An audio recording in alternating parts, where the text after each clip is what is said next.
From having lasagna for Christmas Eve dinner for the last 40 years at least, to having church friends and neighbors over after the Christmas Eve service and having too much cheer, to traveling to Tucson, Arizona on Christmas Day every other year to spend the holidays with extended family, we have a ton of long-standing Christmas traditions.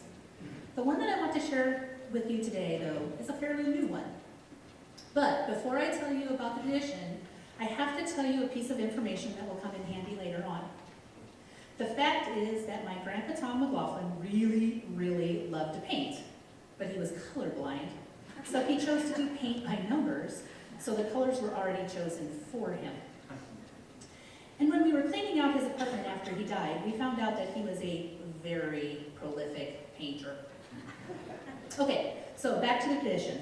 About 5 or 6 years ago, it was decided that the extended McLaughlin family was too large to buy gifts for everyone, so we'd go to a new gift exchange idea. A gift with a $20 limit and a more white elephant bent. This seemed like the perfect arena to dole out a couple of my grandpa's paintings that we had been saving for just the right occasion.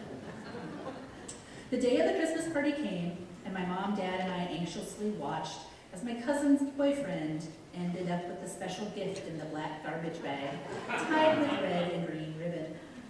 Quick thinking by my dad, and one more switch of the gifts in hand, the pictures finally landed with my Aunt Sally, the youngest of the McLaughlin siblings. After she opened it, we all laughed and reminisced about Grandpa and thought nothing more of it. But my aunt was already scheming.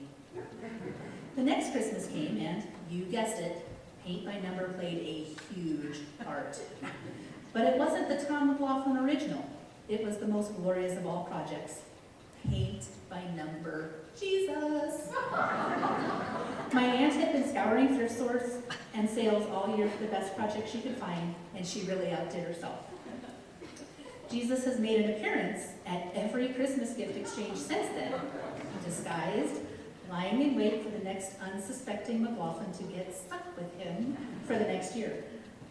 The original box is tattered and doesn't close, and the original paint dried up long ago, but because I was the unsuspecting schmo 2 years ago, I bought new paints and brushes and painted part of it before springing it on my uncle last Christmas.